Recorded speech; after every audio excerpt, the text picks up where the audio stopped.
¿Acaso el gobierno de los Estados Unidos oculta información sobre los ovnis que podría ser realmente crucial?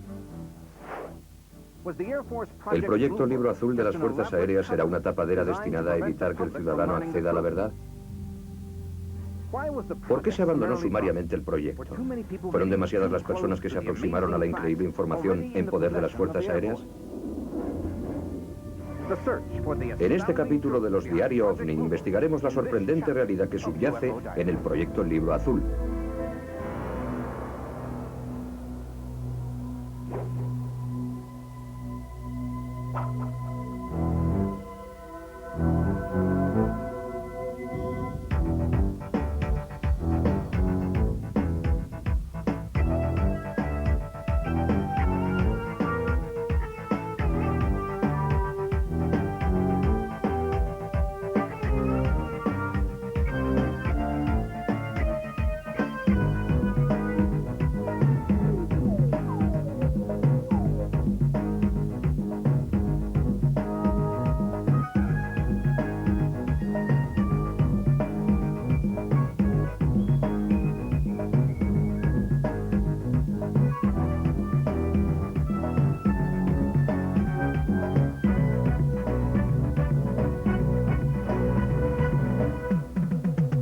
Diario OVNI, el proyecto Libro Azul. El misterio que rodea el fenómeno OVNI deja perplejos a los ciudadanos de todo el planeta. ¿Qué son esos objetos? ¿De dónde vienen? ¿Qué se proponen?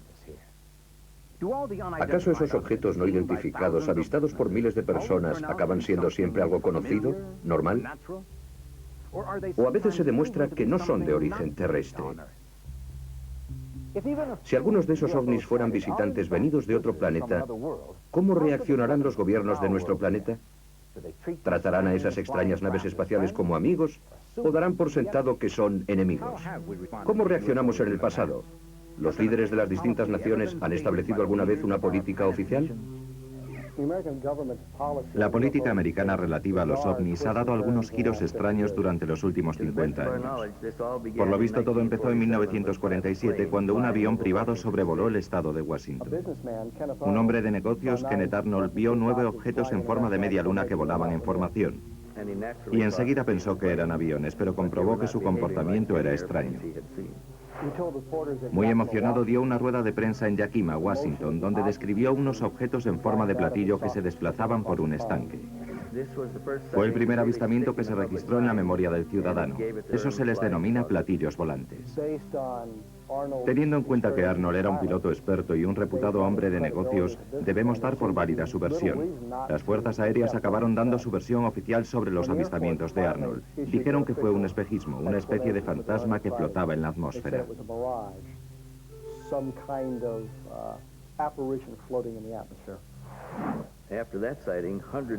Tras el avistamiento, cientos de personas vieron objetos en el cielo e informaron a las Fuerzas Armadas. En septiembre de 1947, Nathan Twining, jefe del mando de abastecimiento aéreo, escribió a la oficina del comandante general y de las Fuerzas Aéreas. En su carta recomendaba encarecidamente que se llevara a cabo una investigación oficial. El 30 de diciembre de ese mismo año se aprobó un proyecto por el que se le concedía un espacio en el campo Wright de Dayton, en Ohio. Los ciudadanos se enteraron de que las Fuerzas Aéreas habían iniciado la persecución de los platillos volantes, así que la operación se conocía vulgarmente como platillo. Su denominación oficial era Proyecto Rastro. Al parecer, el proyecto fue un intento serio de descubrir la verdad sobre los ovnis. Desde la primera investigación se vio que intentaban ocultar la verdad. Durante la primera investigación llevada a cabo se produjo un fallecimiento que tuvo lugar en el transcurso de una persecución de un vehículo extraño. El 7 de enero de 1948, el comandante de vuelo Thomas Mantell recibió la orden de investigar un ovni que atravesó volando el campo Godman de Kentucky. Tras ascender a una altura de unos 1.700 metros, la torre de control perdió de vista al capitán Mantell y al vehículo extraño. Pero el capitán siguió informando de que proseguía volando y describió un objeto metálico inmenso. Al parecer ese fue su último mensaje. A las 5 de la madrugada hallaron el avión B-51 objeto del siniestro con el cadáver del capitán en el interior de la cabina del piloto. ¿Qué ocurrió en realidad? ¿El avión de Mantell se averió al acercarse demasiado al ovni? Lo único que sabemos es que limpiaron, recogieron y clasificaron hasta el más mínimo pedazo del avión accidentado. ¿Por qué? Porque Mantin informó en directo a la torre de control de lo que veía y contó lo que ocurría hasta que se desmayó por falta de oxígeno. Y claro, el investigador encargado del proyecto decidió que lo que en realidad describía no era otra cosa que el planeta Venus. Las fuerzas aéreas justificaron la defunción del capitán Mantell con una serie de explicaciones absurdas. El capitán era un joven piloto inteligente, muy bien preparado, con mucha experiencia. Le ridiculizaron diciendo que perseguía al planeta Venus. También dijeron que había ascendido demasiado. Se quedó sin oxígeno, se desmayó y se estrelló. Intentan explicar sucesos como este de manera completamente absurda. Todo lo relativo al proyecto Rastro ha de revisarse en profundidad hasta que logras dar con una explicación como la del planeta Venus u otra estrella similar. El hecho de que las fuerzas aéreas relacionen el avistamiento con el planeta Venus es síntoma de que no les interesa resolver el misterio. En 1947, los Estados Unidos se recuperaban de la Segunda Guerra Mundial y entraban en la Guerra Fría. Las fuerzas aéreas querían explicar racionalmente todo lo que ocurría en el firmamento. ¿Pero acaso era posible? ¿Los informes sobre ovnis se rechazaron de plano por tratarse de meros errores de identificación? ¿O por algún otro motivo oculto? El proyecto Rastro continuó buscando explicación a muchos de los avistamientos que se produjeron. Pero en la madrugada del 24 de julio de 1948 ocurrió algo que el proyecto Rastro no fue capaz de explicar, lo que dio paso a una nueva era en la investigación de los ovnis. ¿Qué suceso fue capaz de cambiar el curso de la investigación militar oficial? La sorprendente respuesta a continuación. Las fuerzas aéreas siempre se mostraron escépticas respecto a los ovnis. ¿Y entonces qué les hizo cambiar de opinión? Pasadas las 2 de la madrugada del día 24 de julio de 1948, un avión de pasajeros DC-3 sobrevolaba Montgomery, Alabama, a 1.500 metros de altura, cuando la tripulación y un pasajero informaron del avistamiento de una nave de la cual no tenían ninguna referencia. Los testigos estaban convencidos de que no se trataba ni de un avión ni de un globo medidor del tiempo. Cuando el proyecto Rastro investigó el objeto avistado en Montgomery, Alabama, descubrieron que hubo 2 personas en tierra que vieron lo mismo.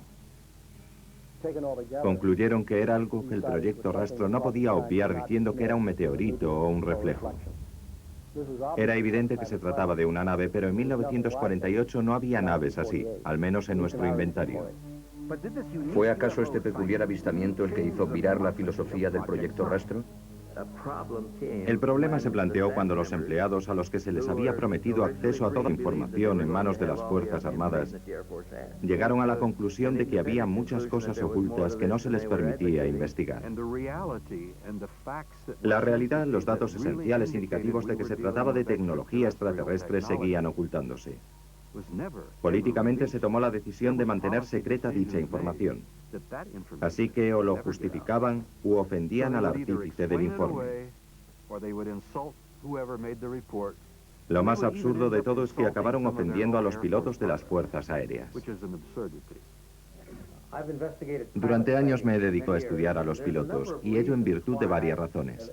La primera, su magnífica preparación. Se mueven en un medio ambiente que normalmente goza de buena visibilidad, lo que supone una ventaja desde muchos puntos de vista. Además, pueden permitirse el lujo de cambiar de dirección y perseguir al objeto no identificado. La segunda razón es que muchos aviones suelen ir provistos de instrumentos especiales capaces de captar la energía electromagnética. Además, pueden avisar por radio y solicitar ayuda por radar. Tienen la posibilidad de informarse sobre el tiempo y de solicitar ayuda militar. No son testigos aislados. Pueden ir acompañados por otros profesionales.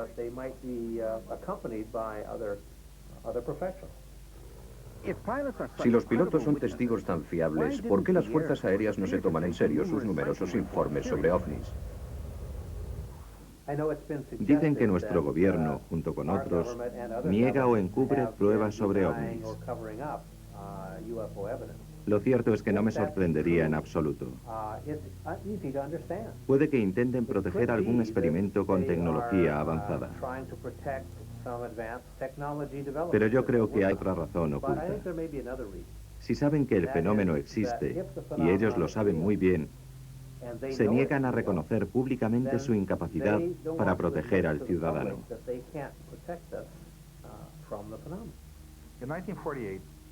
En 1948 se redactó una estimación de la situación dentro del proyecto Rastro.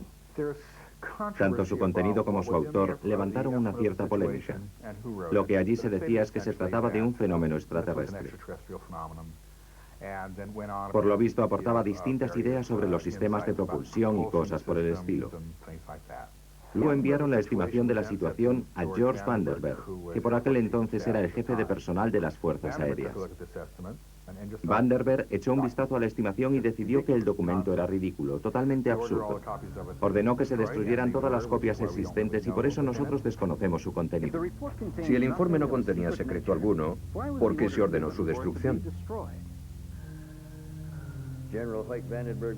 El general Hoyt Vandenberg tenía acceso a los mayores secretos estatales del momento. Sabía cosas que ni siquiera podía comunicar a los responsables del proyecto Rastro. Cuando el proyecto Rastro informó abiertamente que se trataba de extraterrestres, él ya debía estar al tanto del asunto. Así que no le quedaba otra alternativa que rechazar el informe y ordenar la destrucción de todas sus copias.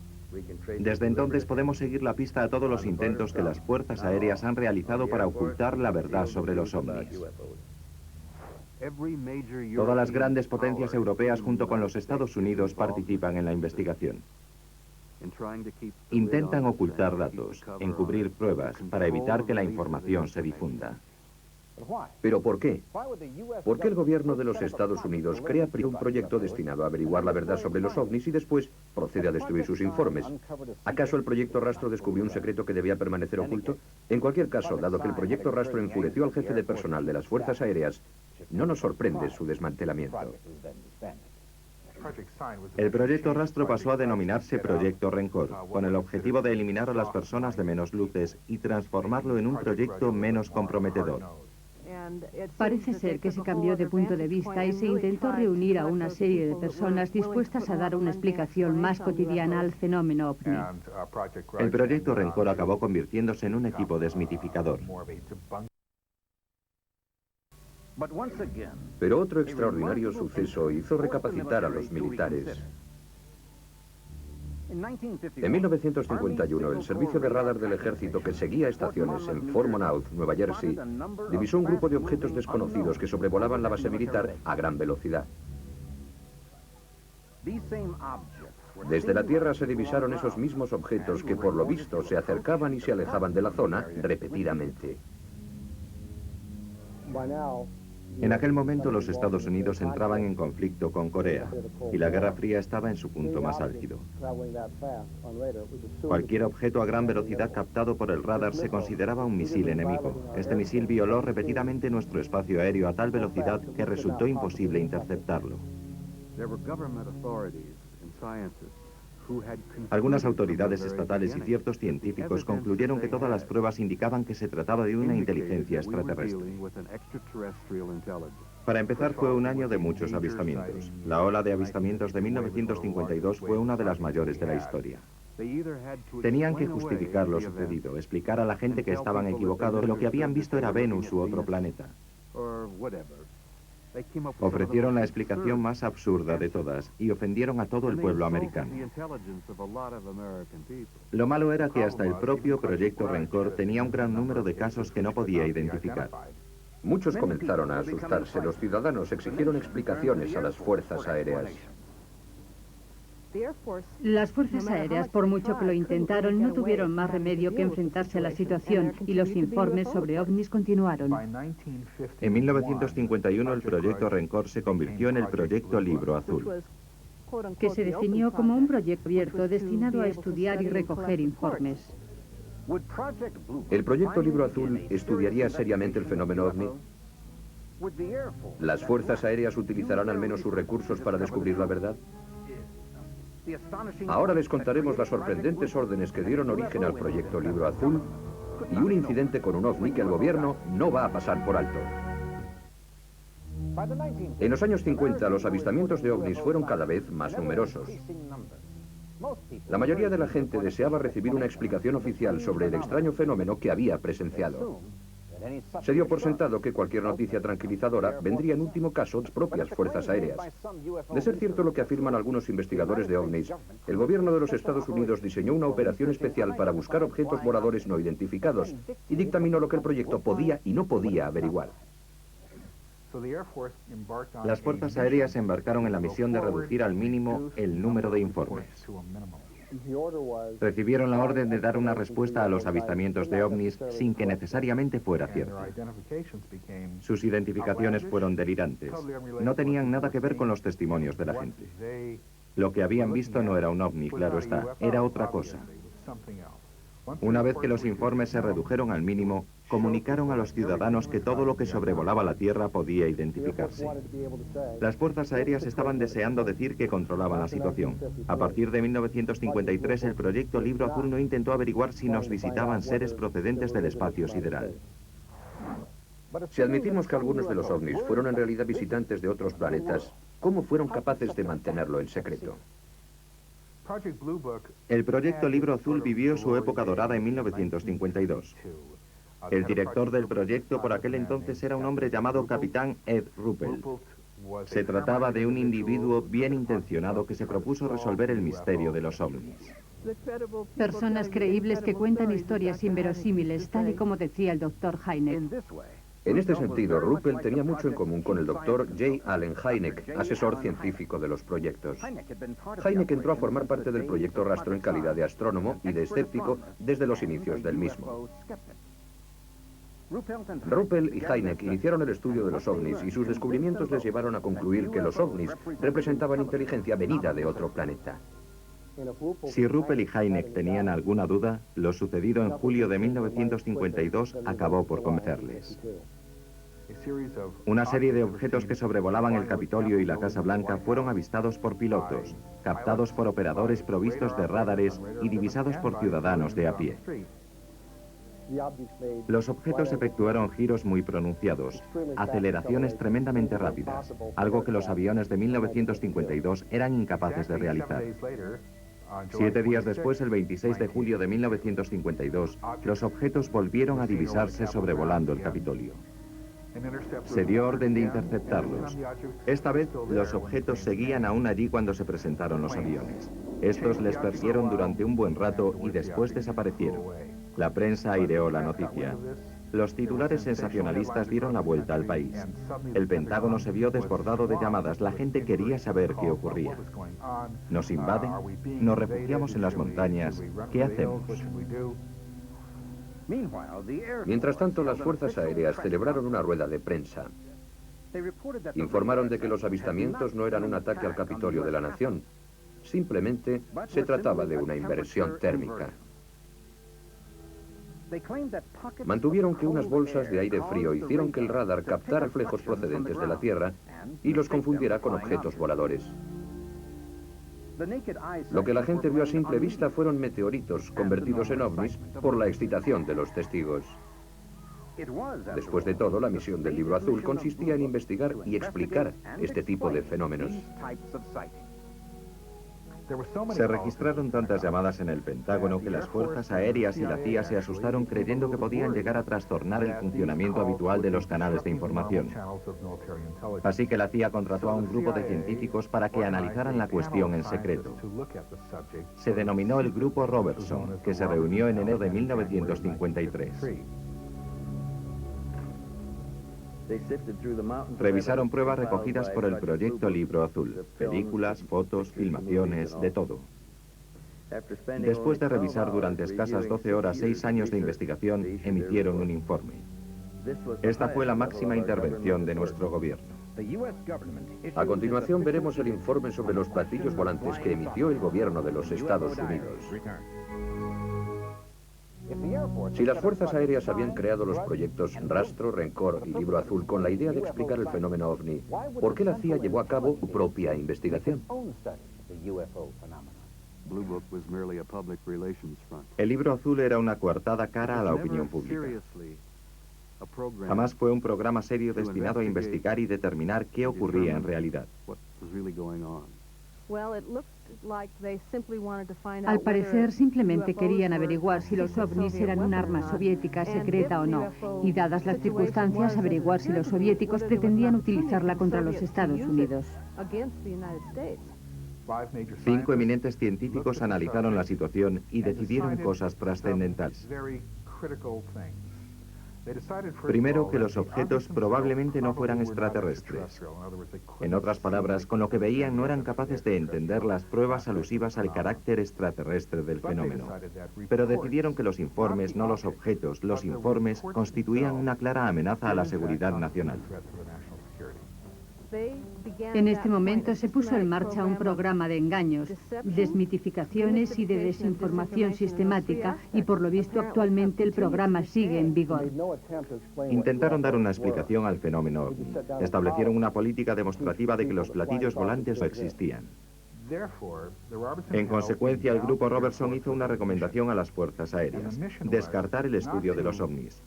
En lugar de llegar al fondo de la cuestión, era preferible reducir al mínimo el número de informes y evitar así que la seguridad nacional se viera amenazada.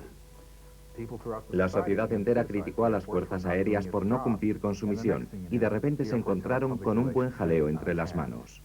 A partir de entonces, las fuerzas aéreas dejaron de interesarse por el proyecto Libro Azul y acabaron archivándolo definitivamente en diciembre de 1969. Documentos posteriores cedidos por investigadores del fenómeno ovni demuestran todo lo contrario. Las fuerzas aéreas, los militares, la CIA, la Agencia de Seguridad y muchas otras agencias pertenecientes a nuestro gobierno han continuado estudiando el asunto. El decreto sobre la libertad de información presenta unos límites bien precisos.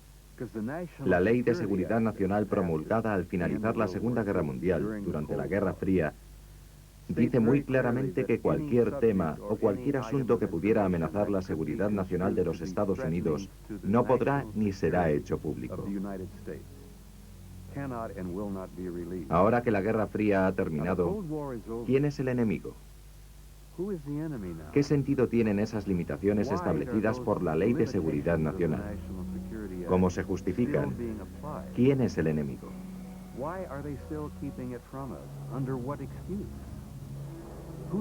Actualmente podemos concluir que ciertas personas de Washington, al menos las pertenecientes a la seguridad nacional, consideran al ciudadano un enemigo. Las fuerzas aéreas tienen en sus archivos documentos justificativos de que los ovnis han violado nuestro territorio. No se comprende cómo este gobierno no considera amenaza el que haya objetos que sobrevuelan y violan nuestro espacio aéreo y cuya existencia registran nuestros radares. Si los ovnis existen, ¿por qué se empeñan en ocultar la verdad? Muy sencillo. Ellos lo saben. Saben que desde hace 50 años los extraterrestres visitan la Tierra. Las fuerzas aéreas creen que la verdad es algo que no seríamos capaces de digerir. Por eso prefieren mentirnos. Quizás sea cierto que el gobierno utilizó esas investigaciones para ocultar lo que realmente sabe. Quizá realizó un valiente esfuerzo para resolver un rompecabezas que sobrepasa la comprensión humana. Si es así, la verdad quizás sea un capítulo precintado para siempre de Diario OVNI.